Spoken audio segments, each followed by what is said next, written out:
You are listening to WTUZ Radio Podcast.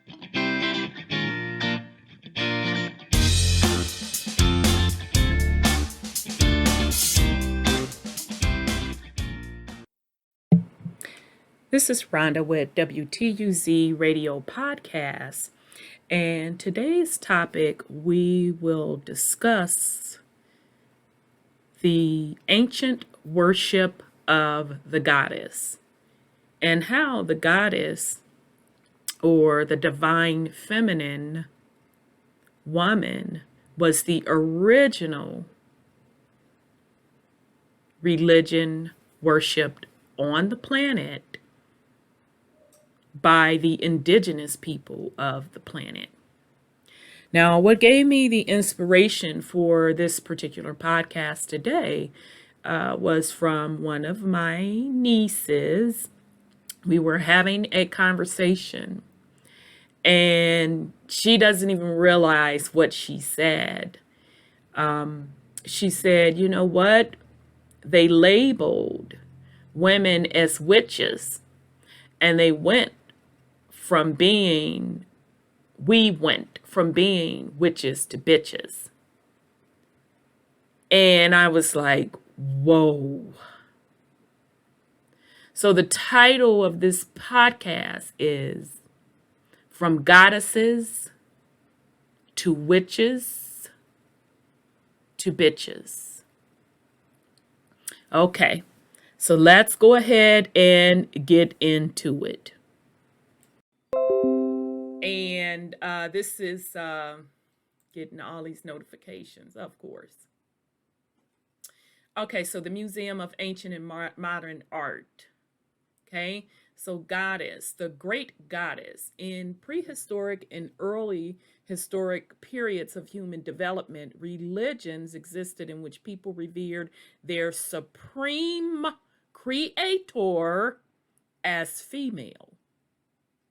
The great goddess, the divine ancestress. Now, y'all, that's the bomb now. Museum of what's the face? Museum of Ancient and Modern Art. Baby, I'm stealing. I'm hijacking. I am using disclosure and I'm giving you your credit. But I'm stealing divine ancestress. Love it. The great goddess, the divine ancestress, was worshipped as far back as Upper Paleolithic, about 25,000 BC, not 7,000 BC, as had been previously believed by archaeologists and scholars based on archaeological evidence. The last goddess temples were closed about 500 AD. Little has been written about the female deities who were worshipped in the most ancient periods of human existence, and still today the material there is has been almost totally ignored. Most of the information and artifacts concerning the vast female religion which flourished for thousands of years before the advent of the classical age of Greece, Judaism, Christianity, was dug out of the ground after the Second World War. Okay, so those of you in the mud flood / reset community, find it awfully interesting that here these artifacts dug after Second World War. But we'll continue so we can stay on track. It is these more recent excavations which have changed our view of our most ancient history. Goddess worship. Archaeological evidence proves that the goddess religion existed and flourished in the Near and Middle East for thousands of years before the arrival of the patriarchal Abraham. The first prophet of the male deity. I think in the other language, and Brother Sean's going to get me, I think it's Yahavihi, but Yahweh. So let me rewind that. Archaeological evidence proves that the goddess religion existed and flourished in the Near and Middle East for thousands of years before the arrival of the patriarchal Abraham, first prophet of the male deity Yahweh. Okay, and if you are joining us on the Truth UnCompromised show every Thursday at 7 p.m. Eastern Time via YouTube Live for the series Mama Terra and the Consciousness of Her People, we get into actually who the deity Yahweh is. Okay, who was the first goddess? Why had a female rather than a male been designated as the supreme deity? How influential and significant was her worship, and when had it actually begun? Though goddesses have been worshipped in all areas of the world, we will focus on the religion as it evolved in the Near and Middle East, the cradle of Western civilization. Okay, now I have an issue with the Middle East being the crater of Western civilization, because we know that the Americas was actually the oldest. Okay, but we'll roll with what they're saying, but I do want to put that disclosure out there. But also, I find it extremely interesting that even in this Middle Eastern culture, which today is very, very patriarchal, worshipped the goddess thousands of years before the patriarch Abraham. All right, so the development of the religion of the female deity in this area is intertwined with the earliest beginnings of religion so far discovered anywhere on earth. The archaeological evidence for the existence of this ancient religion comes in the form of statues, murals, inscriptions, clay tablets, and papyri that recorded events. Legends and prayers reveal the form and attitudes of the religion and the nature of the deity. Many ancient legends often refer to ritual dramas. These were enacted at religious ceremonies of sacred festivals, coinciding with other ritual activities. Comments were often found in the literature of one country about the religion or divinities of another. Most cultures have myths that explain their origins. However, these are not always the oldest. There are numerous accounts of the antagonistic attitudes of Judaism, Christianity, and Islam toward the sacred artifacts of the religions that preceded them, especially in the case of the goddess worship in Palestine or Canaan. The goddess in every form. Accounts of sun goddesses were found in the lands of Canaan, which is Palestine, Anatolia, Arabia, and Australia, among the Eskimos, the Japanese, and the Kaisis of India. And I may be mispronouncing that. Okay. Most astonishing of all was the discovery of numerous accounts of the female creator of all existence. Divinities who were credited with bringing forth not only the first people, but but the entire earth and heavens above. There were records of such goddesses in, what? Sumer? Babylon? Egypt? Africa? Australia? And China. In India, the goddess Saravati was honored as the inventor of the original alphabet, while in Celtic Ireland, the goddess Bridget. Oh, interesting. So that name Bridget is actually a goddess name. So all the women Brigitte, or I think, what is it in French? Brigitte or Bridget, you go head on now, girl. That's a goddess name that you're representing. So shout out to your mom. Shout out to your goddess mother. All right. While in Celtic Ireland, the goddess Bridget was esteemed as the patron deity of language. Interesting. Texts reveal that it was the goddess Nidaba in Sumer who was paid honor as the one who initially invented clay tablets and the art of writing. Baby, shut the front door. Now you say now what now? You say what now? Huh? You mean all of them clay tablets they done found?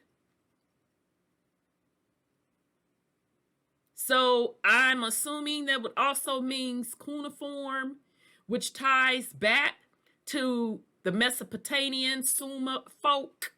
So you mean to tell me that a goddess invented that? Most significant was the archaeological evidence of the earliest examples of written language so far discovered. These were also located in Sumer at the Temple of Queen of Heaven in Iraq, written there over 5,000 years ago. Child, I'm finna sip some water. Do want to add a little bit of funk in the mix. This is for the family that are following us or going through the journey with us on the Mama Terra and the Consciousness of Her People series, as we get into this specific bloodlines on the planet and how the different bloodlines exist. So meaning the original bloodline of the planet, the indigenous people, and then you have, I call them the invader bloodline, which would be that Abraham bloodline, the Abraham/Yahweh bloodline, okay, which you go back further, forward. You go forward from Abraham and you get into the Egyptian and the Sumer and Mesopotamia. That is all still the same bloodline. Okay. So even within the Mesopotamia bloodline, they had goddess worship. Okay. All right. Now, it could be assumed that the indigenous people of that particular area that they're calling a Sumer or Sumer had indigenous people already there before the invading bloodline. So the bloodline of Abraham took over. Okay. So meaning that indigenous culture that was already there, that predated the invading bloodline, was already worshiping the goddess.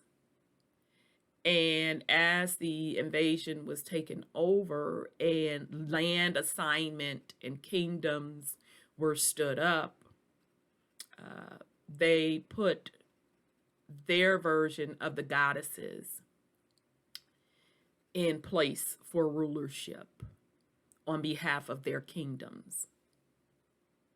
Okay, because even with those invaders, when you get to Yahweh, and I know I said I wasn't going to go into that, I'll make it quick to stay on track. Even the deity Yahweh reported up to women. He had to get permission from women. All right, so let's move on. The development of agriculture. In agreement with the generally accepted theory that women were responsible for the development of agriculture as an extension of their food gathering activities, there were female deities everywhere who were credited with this gift to civilization. In Mesopotamia, where some of the earliest evidence of agricultural development have been found, the goddess Ninlil was revered for having provided her people with an understanding of planting and harvesting methods. Okay, so Ninlil, that is definitely a name from the Anunnaki folk beings. Okay. Now, it is said in some of those ancient texts, and whether or not you want to call them mythologies, that's totally up to you. But what we do know, everything that's coming out of the Sumerian text, which the Bible is basically a grossly watered down transcript of the Sumerian text. Everything coming out of those texts gives you the specific names, the specific bloodline, the titles, the positions of these particular beings. Okay? So in this case, I know that Ninlil name is Anunnaki. Get it? Ninlil, Enlil. All right. And also in Zechariah Stitchin's. Now, folks do have problems with Stitchin's work because they said he kind of messed up some of the translation, yada, yada, yada. And I'll take that. That's okay. But 2 points. That's why it's always important to have more than one source when you are doing research. It is always important to have more than one source when doing research. Because in Stitch's work, he brought it to the forefront of the translation of the cuneiform inscriptions or Sumerian text. So he kind of made it a little bit mainstream. Okay. I want to say it was in the Lost Book of Enki, and that's Stitchin's work. And those of you that are really heavily into the Bible, I always say this all the time because I want you to do a lot more research than taking that Bible at face value. That is not the oldest work. Okay? You can literally take the Lost Book of Enki and the Bible and you can line it up and you can find out exactly who is whom, why stuff really happened the way it did by supplementing the Lost Book of Enki, you'll find out the names of those actual deities, when in the Bible it just gives you Lord and God. Okay. You will even find the technology that was used in the particular wars. And I would also recommend that you bring in, as you're studying, I should know the other book. It'll come to me.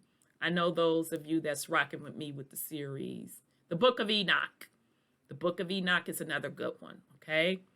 The biggest problem that I have with Stinson, and I think I know why he did what he did, because he reveres the Anunnaki as the creator of all humanity. And we know that it's not the case, because there was indigenous folk on the planet, on Mama Terra, or Mama Gaia, however you want to name her, Mama Earth, that were already here prior to the Anunnaki coming to Earth. Okay, so he wrote it in the perspective of them being the heroes, and that is not the case.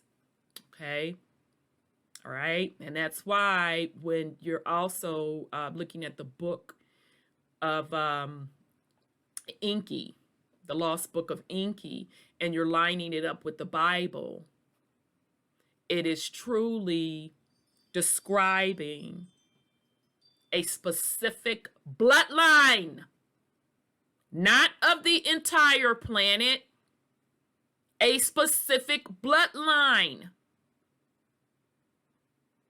a separate creation, a younger creation than the original indigenous people of the planet. And even in that creation story that is described in the Lost Book of Enki, in the Bible, it describes a creation by a male deity. And it is not possible. Because the oldest is not the Y, it is the XX. All right, so I know I said I wasn't going to get off track, but of course I did, so I apologize up in advance. So, in nearly all areas of the world, female deities were extolled as healers, dispensers of curative herbs, roots, plants, and other medical aids, casting the priestess who attended the shrines into the physicians of those who worshipped there. The divine ancestress, baby, I love this, ancestress, was known as Astarte, the great goddess, the queen of heaven, Enen, Inanna, Nan, Nut, Anat, Anahiti. So Anna, all you Annas out there, baby, goddess, your name derives from a goddess. Istar, Isis, Aset, Ishara, Asherah, Ashtart, Atarit, Atar, and Hathor. Okay, now some of these goddesses that are named do tie back to the Anunnaki bloodline, all right? And let's also keep in mind that some of the goddesses, they will keep renaming them different names based on the culture, okay? So you got to keep that in mind also.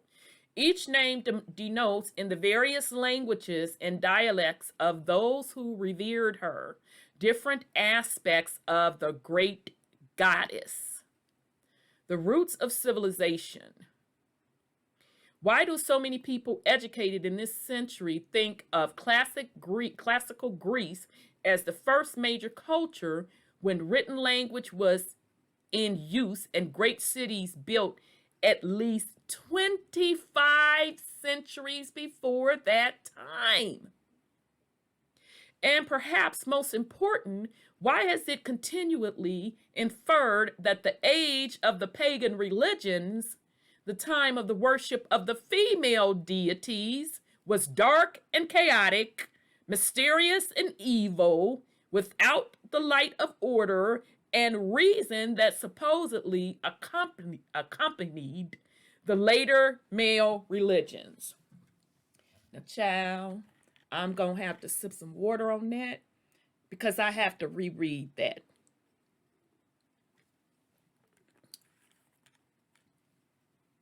So, why is it continuously inferred that the age of the pagan religions, the time of the worship of the female deities, was dark and chaotic, mysterious and evil, without the light of order and reason that supposedly accompanied the later male religions? It has been archaeologically confirmed that the earliest law, government, medicine, agriculture, architecture, metallurgy, wheeled vehicles, ceramics, textile, and written language were initially developed in societies that worship the goddess. Now, I do have to say, when we get into law, when we get into government, these are the things that were brought to the planet by the Anunnaki. Okay? So it would make sense to me, because remember, the Anunnaki's leaders, the main leader is Anu, but Anu reported to women. Okay? So that entire system that Anu had brought,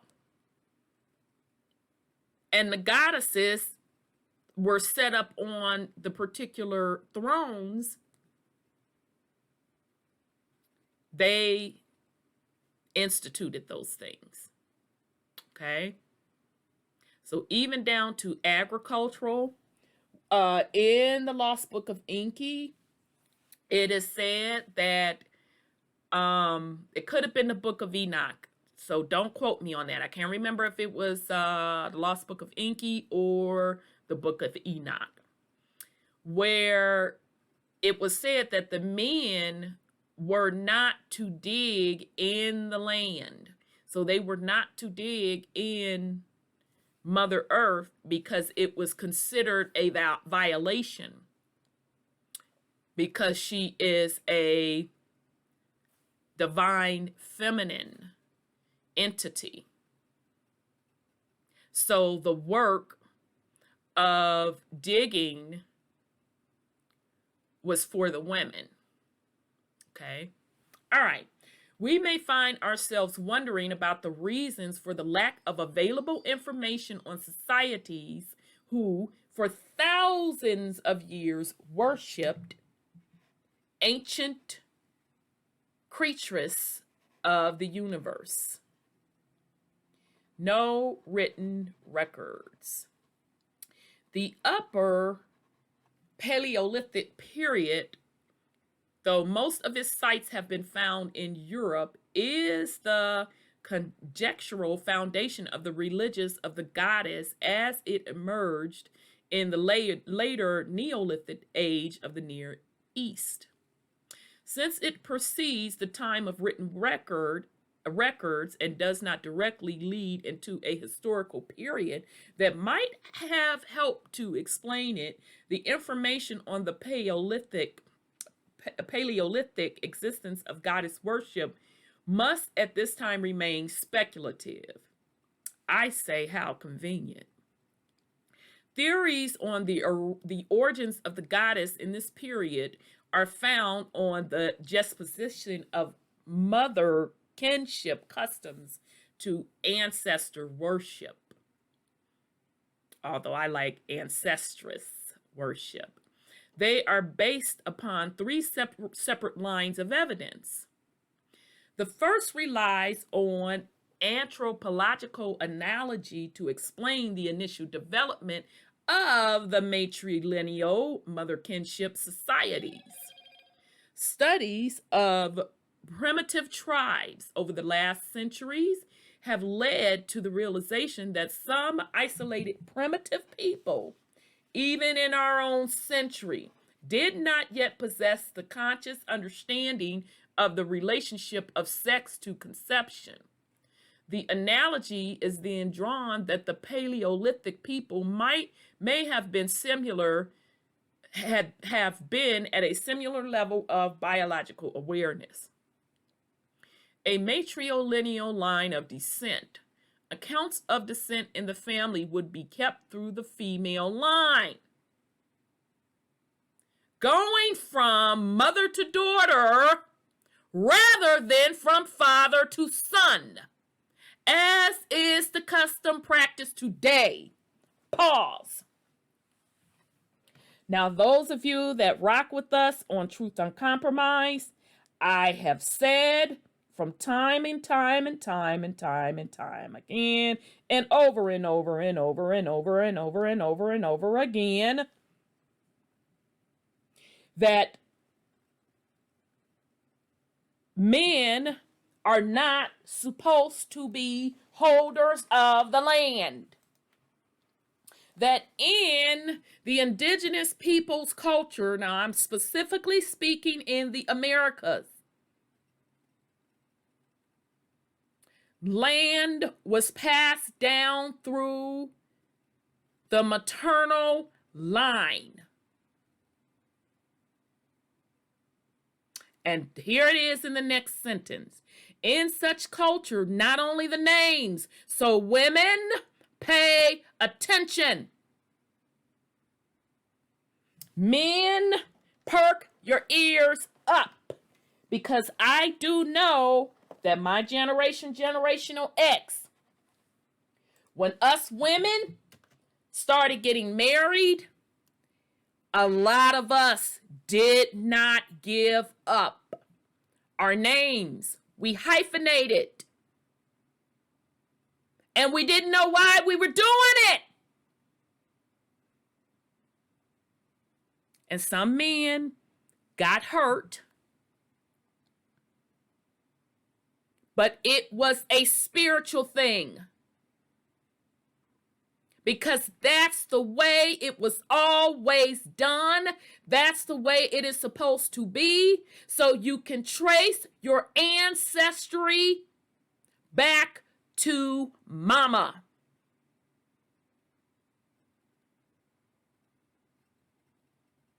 So the concept of taking on the male identity and name is something recent, just like the concept of land ownership in the man's name. We can find that in recent history in the Americas with the migration of the European man. Okay? All right. Child, I'm trying to do two things at one, log on to another computer, and then I done lost my place. So in such cultures, not only the names, but titles, possessions, and territorial rights are passed along through the female line so that they may be retained within the family clan.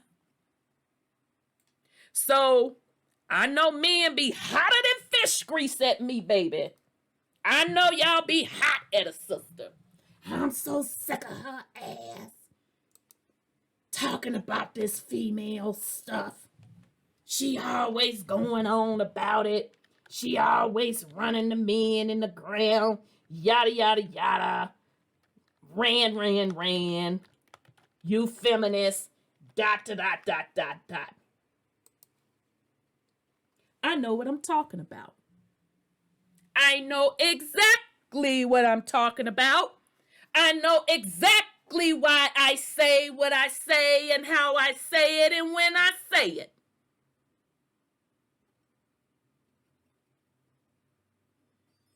We are in this position on the planet that we are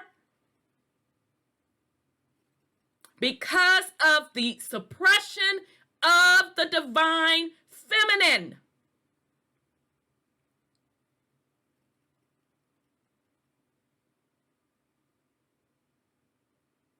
We are in the position that we are as indigenous people of the planet because we broke universal law and we continue to break universal law.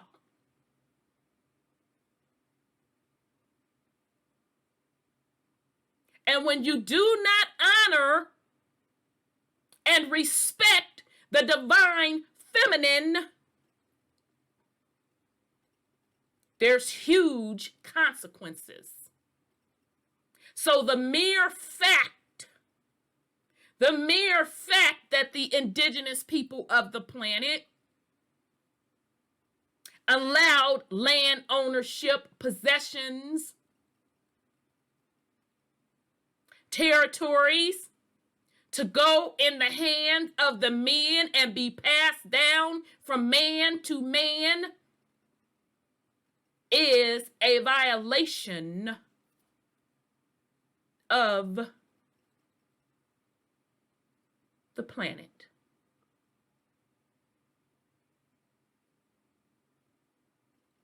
Let's continue. The second line of evidence concerns the beginning of religious beliefs and rituals and their connection with the matrilineal descent. There have been numerous studies of Paleolithic cultures, exploration of sites occupied by these people, and the apparent rites connected with the disposal of their dead.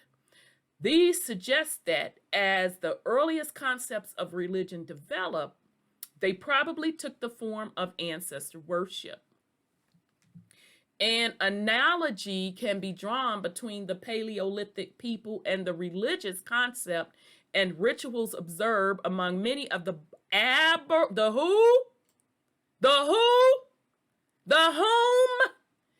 Aboriginal tribes studied by anthropologists over the last 2 centuries. Now, honey, child, let me take a sip of my water.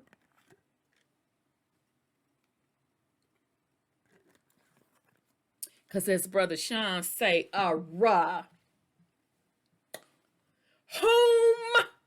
were the indigenous / Aboriginal tribes worshiping?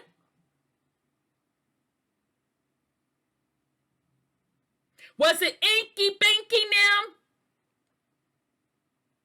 Was it Anu them? Was it Haru them? Was it Jesus them?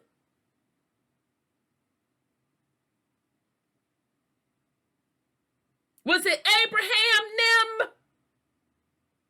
No, it was ancestor worship.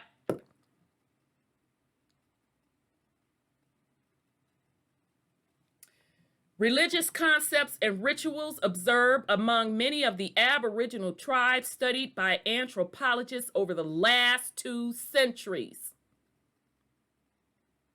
The Upper Paleolithic Venus figures. The third line of evidence, and the most tangible, derives from the numerous sculptures of women found in the Gratavian Adranesian cultures of the Upper Paleolithic age. Some of these date back as far as 25,000 BC. These small female figurines made of stone and bone and clay and often referred to as Venus figures have been found in areas where small settled communities once lived. They were often discovered lying close to the remains of the sunken walls of what were probably the earliest human-made dwellings on Earth. Niches or depressions had been made in the walls to hold the figurines. Oh, so now we know where those niches are. Y'all know how when you had the walls and then to showcase statues or whatever, they build that little niche or square in the wall. And some of us even have them in our showers now to put our little knickknacks in, soap and all of that jazz. That's interesting. That goes back that far. All right.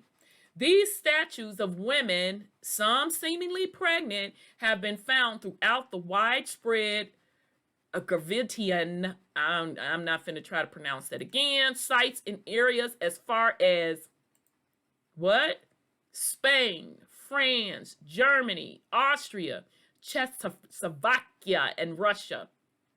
These sites and figures appear to span a period of at least 10,000 years. It appears highly probable that the female figurines were idols of a great mother cult practiced by the non-nomadic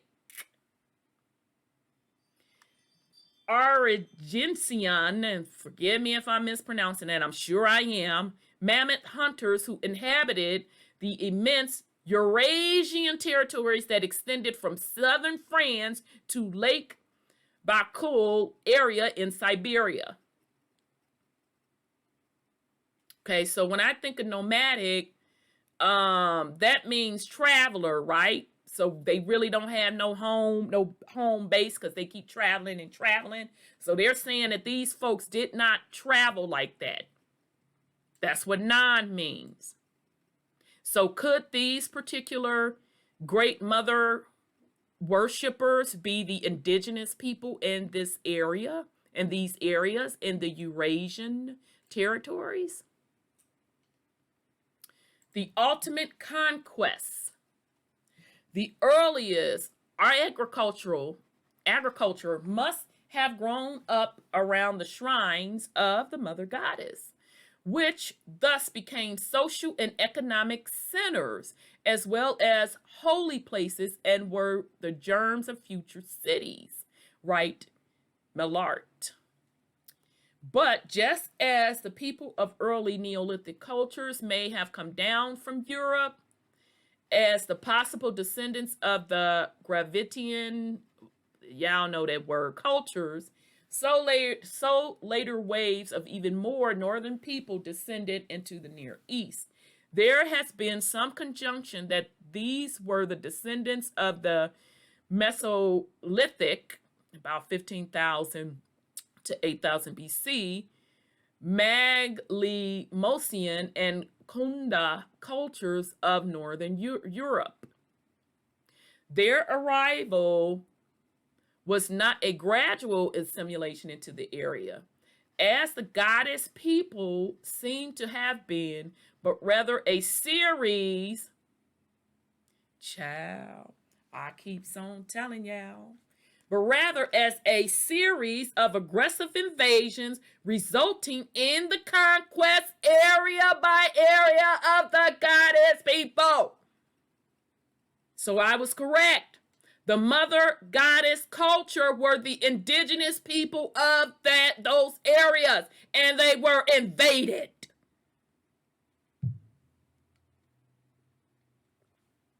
Lines up to everything that we're learning in the Mama Terra series. Katal Hayuk. At the site that is now known as Jericho in Canaan, by 7,000 BC, people were living in plaster brick houses, some with clay ovens with chimneys and even sockets for doorposts. Rectangular plaster shrines had already appeared. Hassler, some 60 miles from Gencian site of Antela, was inhabited at about 6000 BC. Here, too, figures of the goddess have been found. And at the excavation at Katahuyak, close to the Sicilian plains of Antiloia, near present-day Konya, Millart discovered no less than 40 shrines dating from 6500 BC. The culture of Katahuyak existed for nearly 1,000 years.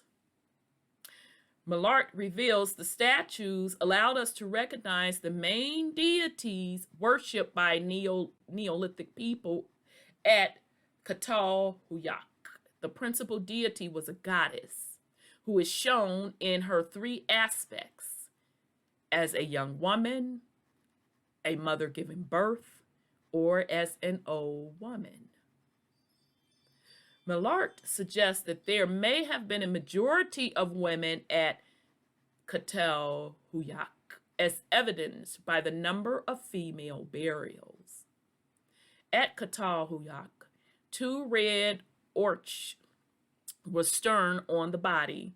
Nearly all of the red orch burials were of women.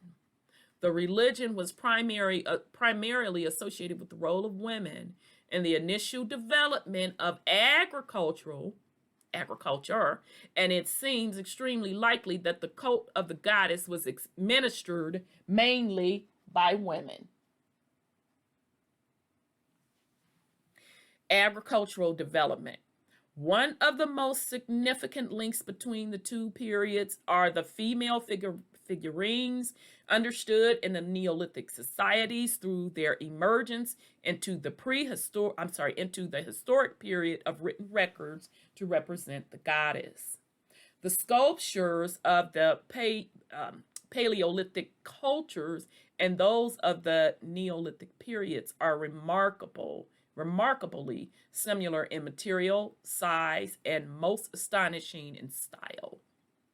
Hawks commented on the relationship between the two periods, noting that the Paleolithic female figures are extraordinarily like the mother or earth goddess of the agricultural people of Eurasia in the Neolithic age and must be directly ancestral to them. Perhaps the most significant is the fact that the Archaeological sites have now been discovered near Antela, about 60 miles from Neolithic goddess worshipping a community of Hassler in Anatolia, which is Turkey, and at Musadag in northern Syria, once a part of Canaan.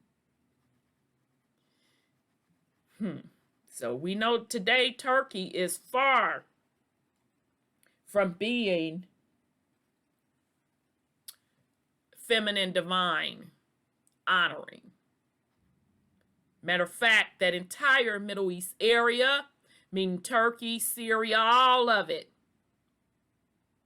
is very patriarch driven.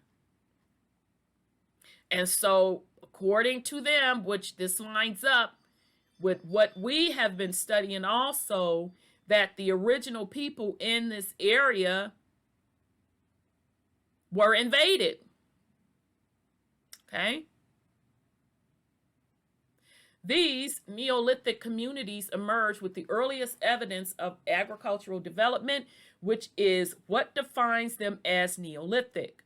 They appeared in areas later known as Canaan, which Palestine, which Israel, Lebanon and Syria, Turkey, and along the northern reaches of the Tigris and Euphrates rivers, Iraq and Syria. Let me sip my water. Don't we still have a bunch of dramatization as I sip this water.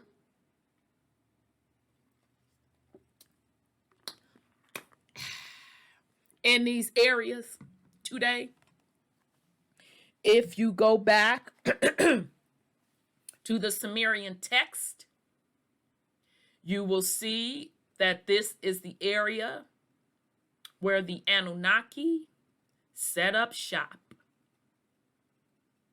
This is the area where their Bible says everything jumped off. I'll continue. The Indo-European Invasion. That I got to take my hat off, baby, to this art place. They laying this out. They literally, I pulled 2 other articles, but I found this one the best. And I didn't even read through all of it because the first couple points, I'm like, bingo, this is it. The Indo-European invasions. These northern invaders, generally known as the Indo-Europeans, brought their own religion with them. Child. Let me sip my water again.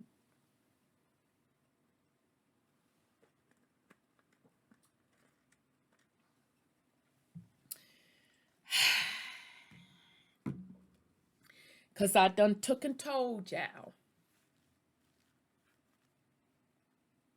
That's what happened. I done took and told y'all. That's what had to happen. If the woman XX genetic code is older than the Y, is 5 times larger than the Y, then there had to be some type of invasion, a bunch of wars that went on to overthrow the goddess and institute male, the male kingships, the male rulerships, etc., and passing things down through the male lineage. Okay? But we'll continue. But I do want to read this sentence again. I'm fixing to tell you that. These northern invaders, generally known as Indo-Europeans, brought their own religion with them. The worship of a young warrior god and or a supreme father god.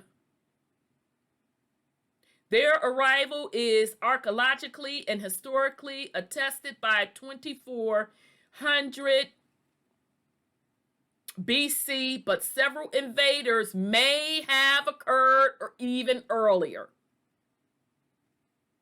Absolutely, they did. And men, when I say you will never rule again, I say what I say, and I mean what I said.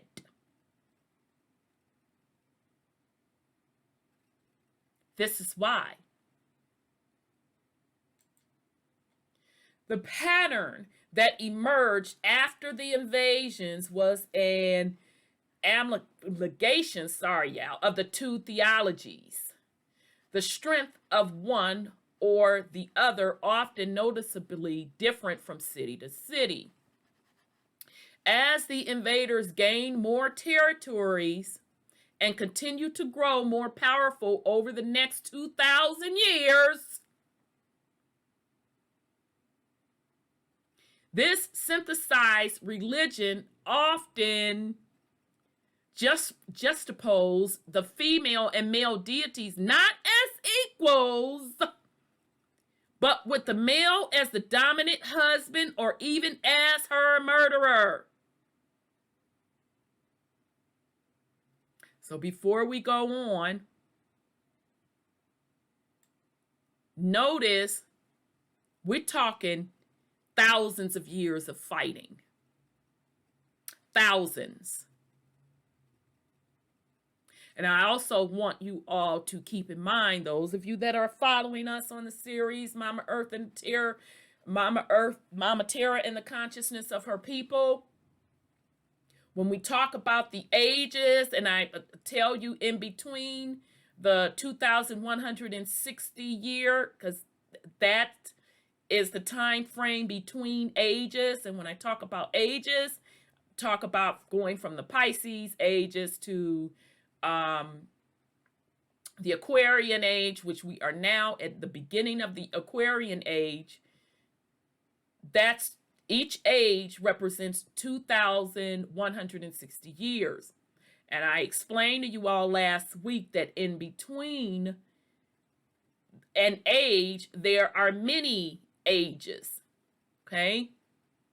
So when they're talking about these 2,000 and all of that jazz, 6,000, they're referring to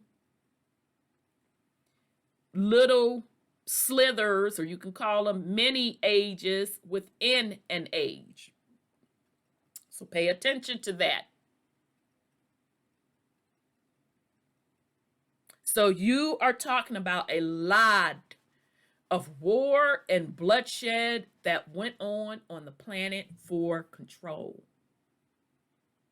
Because I've often said that the first wars on the planet were man against woman. The first galactic war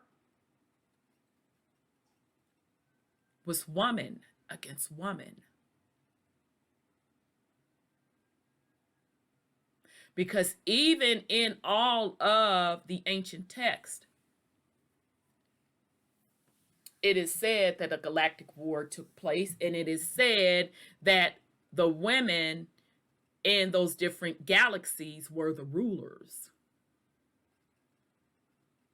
And so that means when that particular galactic war came over to Mama Terra's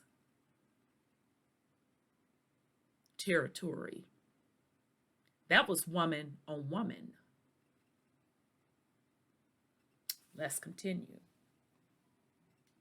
Yet, myths, statues, and documentary evidence reveal the continual presence of the goddess and the survival of the customs and rituals connected to the religion, despite the efforts of the conquerors to destroy or belittle the ancient worship.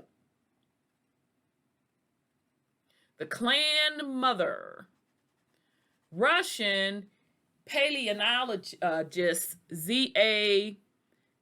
Abramova, quoted in Alexander Marshak's recent book, Roots of Civilization, offers a slightly different interpretation, writing that in the Paleolithic religion, the image of the woman mother was a complex one, and it included diverse ideas related to the special significance of the woman in early clan society. She was neither a god and idol, nor the mother of a god. She was the clan mother. The ideology of the hunting tribes in this period of the matriarchal clan was reflected in the female figurines. The connections between the Paleolithic female figurines and the later emergence of the goddess worshipping societies in the Neolithic periods of the Near and Middle East are not definitive, but are suggested by many authorities. Okay, so it's interesting. They got a hem and hum when it comes to women being labeled as goddesses. They got a dispute. Well, it really didn't mean that. Maybe it didn't mean that, she was just over the agricultural, this, that, and the third, this, that. But we sure got a hell of a lot of quote supposedly and allegedly evidence of Inky Binky Nim, Yahweh, Abraham, Moses, etc., etc. At the Grativian site of Vestonis, Czechoslovakian, where Venus figures were not only formed but hardened in an oven, the carefully arranged grave of a woman was found. She was about 40 years old. She had been supplied with tools, covered with mammoth shoulder blade bones, and stern with a red ore. In a proto-Neolithic site at Shanidar on the northern stretches of the Tigris River, another grave was found. This one was dating about 9,000 BC. It was the burial of a slightly younger woman, once again strong, with the red orrery, written language. Although the earliest examples of written language yet discovered anywhere on earth appeared at the temple of the Queen of Heaven in Uruk in Sumer, just before 3000 BC, writing at the time seems to have been used primarily. Child, I just straight up can't. I can't. I just straight can't. Let me drink this water again. You say what now, art people? You say the writings was found, the earliest writings in Sumer. They was found and they was used primarily for what? Business accounts of the temple. Child. The arriving northern groups adopted this manner of writing known as what? Cuneiform. We know that cuneiform is the writing of the Anunnaki. Okay, the language of the Anunnaki, which all languages stem from cuneiform. Think it was what? Cuneiform, Sanskrit, Hebrew, Latin. I think Hebrew came before Latin. English. I'm sure you got some little slices in between that. But cuneiform still isn't the original. It isn't the oldest language on the planet. Okay? It's not even the first. Because the first was of the individual indigenous cultures of the planet. The cuneiform represents the universal language. It was spread universally through the conquerors. All right? So let's continue. Cuneiform, small wedge signs pressed into damp clay and use it for their own records and literature. Professor Cheery comments, it is strange to notice that practically all the existing literature was put down in written form a century or two after 2000 BC. Rather, this suggests that written language was never considered as a medium for myths and legends before that time, or that existing tablets were destroyed and rewritten at the time remains an open question. But unfortunately, it means that we must rely on literature that was written after the start of the northern invasions and conquests. Okay? All right, so that proves my point that cuneiform is the language of the invaders. The origins of Western civilization. Yet the survival and revival of the goddess as supreme in certain areas, the customs, the rituals, the prayers, the symbolism of the myths, as well as the evidence of the temple sites and statues, provide us with a great deal of information on the worship of the goddess even at that time. And to a certain extent, they allow us, by observing the progression of transitions that took place over the next 2,000 years, to extrapolate backward to better understand the nature of religion as it may have existed in earlier historic and Neolithic times. The deification and worship of the female divinity in so many parts of the ancient world were variations on a theme, slightly differing versions of the same basic theological beliefs, those that originated in the earliest periods of human civilization. Okay, so just as I said, that a lot of those goddesses, deities, you'll see them being renamed different things, but it was the same original goddess. Okay, now I'm not saying that all of them. Specifically, the invaders' goddesses. So when you look at those Egyptian goddesses, the Hathors and all of that, that's of the Anunnaki bloodline.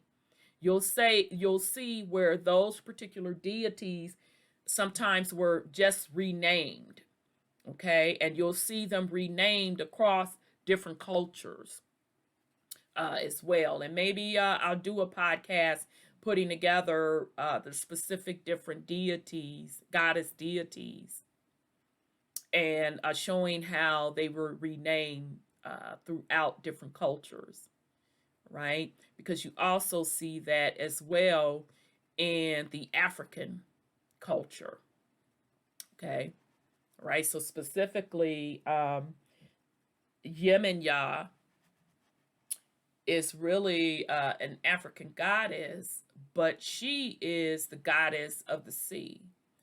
And you see her prominently displayed on the Starbucks logo. That's Yemenya. Okay. I had someone come in my chat last week and ask me about the Starbucks goddess. And he didn't say goddess, he said logo. And it was as I was tearing into men who disrespect and do not honor women. And I told that person, I know what it is. You do some research and you drop down in the comments what it is. Okay. But Yemenya is an example of a goddess. She's also notated as Oya in African culture as well. Okay. So she translates Yemenya in Africa, Oya in Africa, and then she's notated in Greece as well. Okay. And you will see her notated today as the mermaid. So some call the mermaid as the demon of the seas.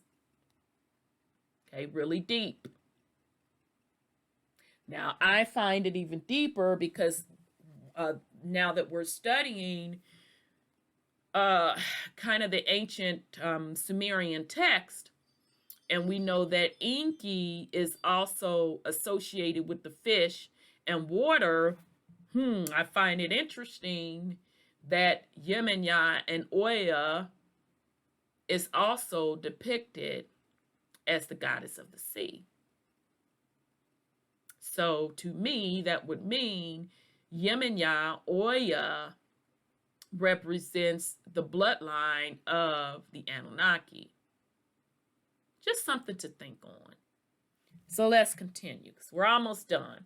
It is difficult to grasp the immensity and significance of the extreme reverence paid to the goddess over a period of either 25,000, as the upper Paleolithic evidence suggests, or even 7,000 years over miles of land, cutting across national boundaries and vast expanses of sea.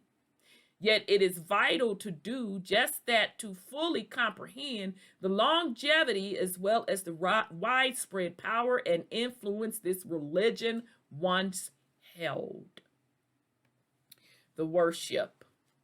Much the same religion that Graves discussed existed even earlier in the areas known today as Iraq, Iran, India, Saudi Arabia, Lebanon, Jordan, Israel/Palestine, Egypt, Sinai, Libya, Syria, Turkey, Greece, and Italy, as well as on the large island cultures of Crete, Cyprus, Malta, Sicily, and Sardinia. Now, all of these territories that they just named, very, very male dominant.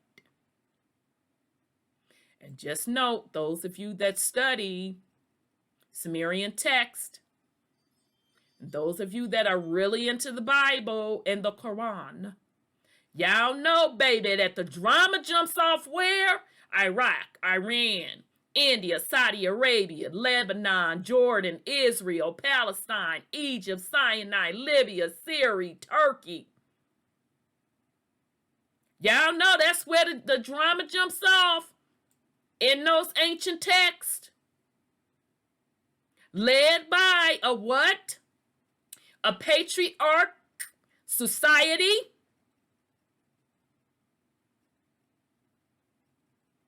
So if in these areas they were worshiping goddesses prior to male deity worship, that means an invasion had to have taken place. There were instances of much the same worship in the Neolithic periods of Europe. Child, what, huh? What, you, huh? He, huh? Which began at about 3000 BC. Child, let me sip this water. So, as Brother Sean say, the ancestors, because the men did say that.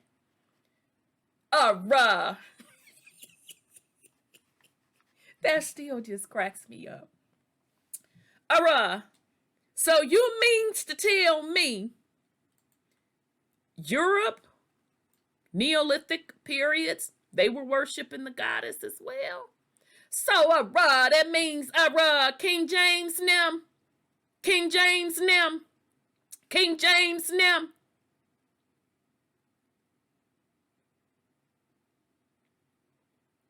Like I said, invading bloodline. So meaning you came over to these people, the indigenous people of Europe, messing with them, instituting a patriarch system. Now let's just move on. The Tatra the Danan traced their origins back to a goddess they brought with them to Ireland long before the arrival of who? Of whom? Rome. Huh?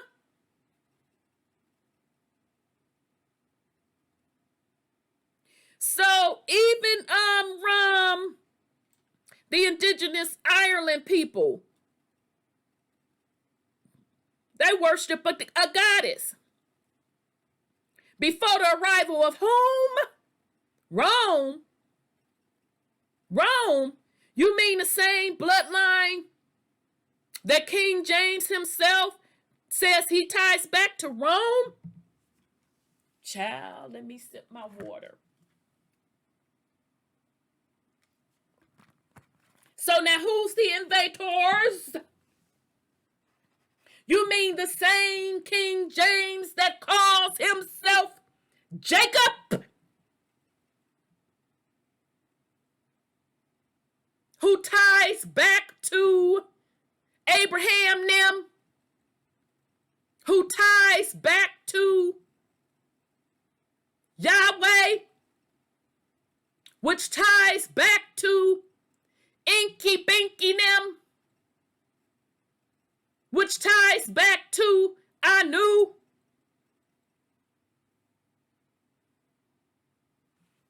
Let's finish this on up. The Celts, who now comprise a major part of the population of Ireland, Scotland, Wales, Britain, were known to the Romans as the Gauls. They are known to have sent priests to a sacred festival for the goddess Cybele and Pessinus. That's Turkey, I do remember that. In the 2nd century BC. Now, the Celts did what now? You say now? Oh, okay then. They were sending their whom to do what? They were sending their priests to the sacred festival for the goddess? In the 2nd century BC, and evidence of the carvings at Karnak and the Gallic shrines of Chartres and Mont Saint-Michel in France suggests that these places were once sites of the great goddess.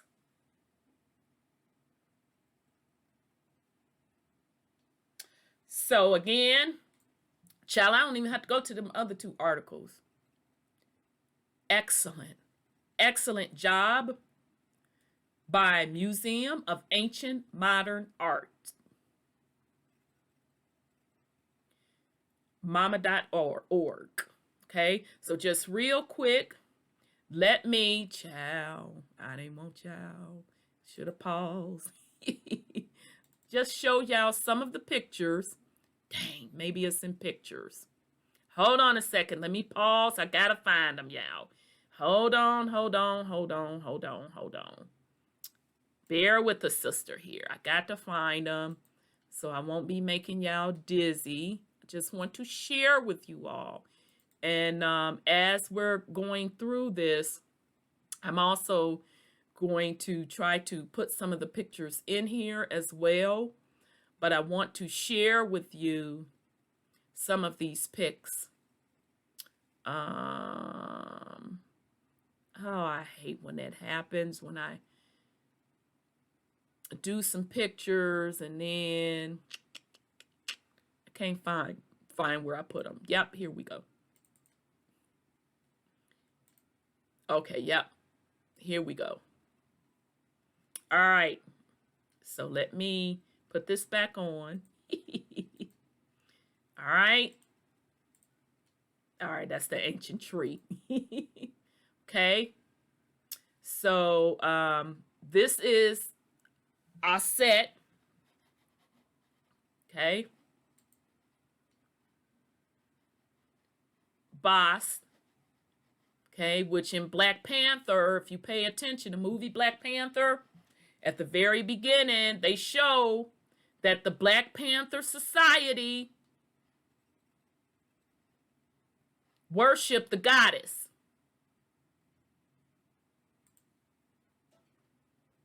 This is a Babylonian goddess. So, brothers, you're going to notice a theme with the women, with these Coca-Cola shapes, with these big old hips and big booties. Right? So this is a Babylonian goddess. Okay. We went over that particular goddess. When you see these particular goddesses, this one is called Goddess Gaia. These particular goddesses are the oldest artifacts found. Okay? All right? This is Inanna, Sumer, Mesopotamia. Okay? So that's Inky Pinky Linky now, people.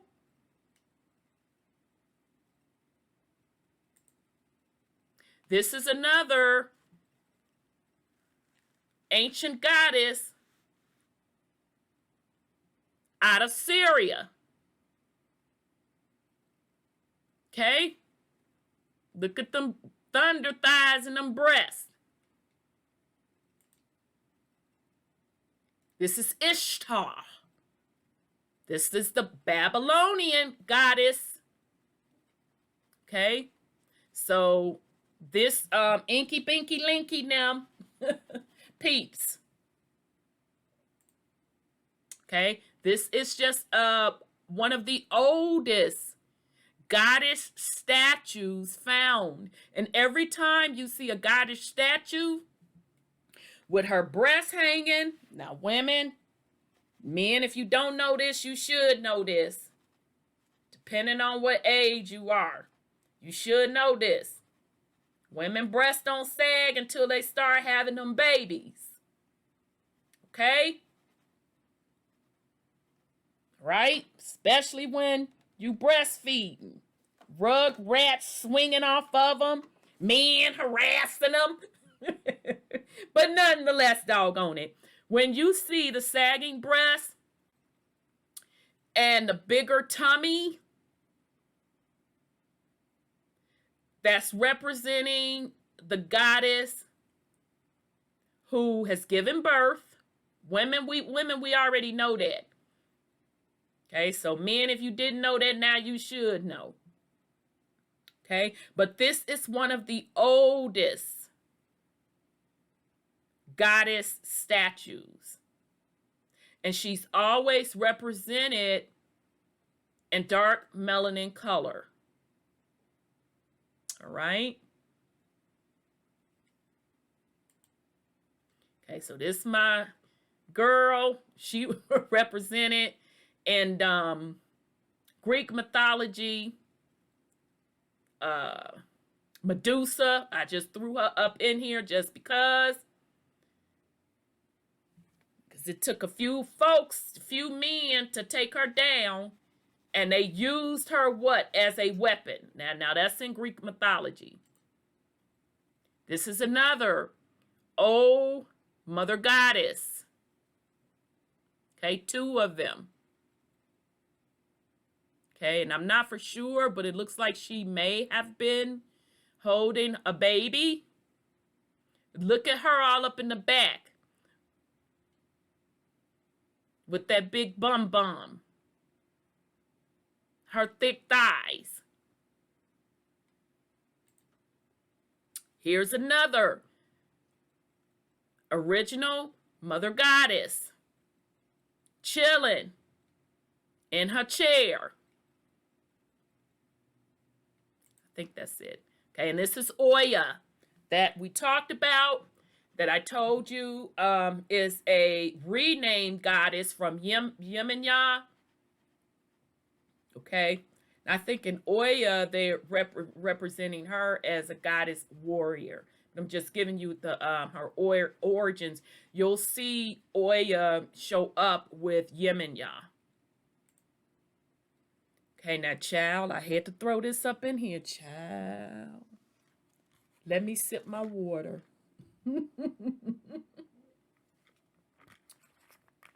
Child. This is a reptilian goddess. Okay? So, it is an artifact.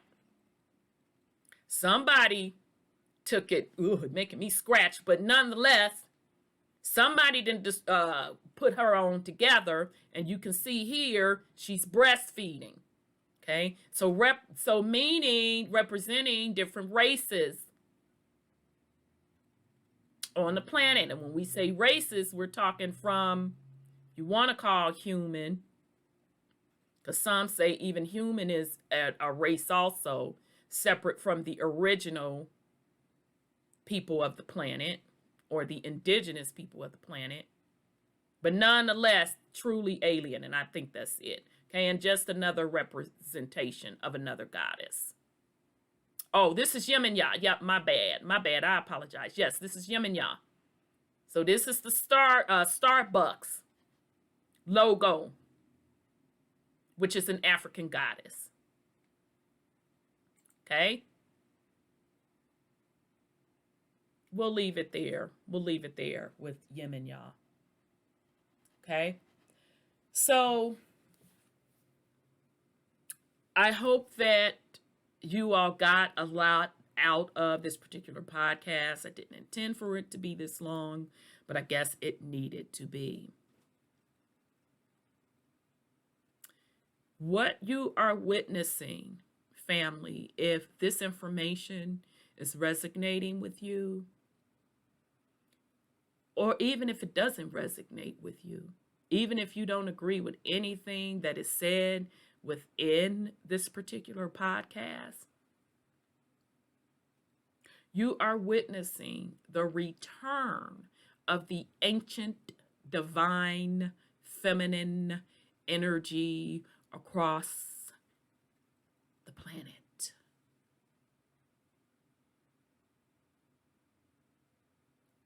Okay? So in order to survive, in order to thrive, you must return the divine feminine in her rightful place. And if you choose to resist and continue to support the patriarch, get prepared for destruction. So I want to thank you all, family, for being patient with me. This is the podcast From Goddess to Witches to Bitches. This is Rhonda with WTUZ Radio Podcast. I wish everyone well on this Wednesday. Peace and love, family.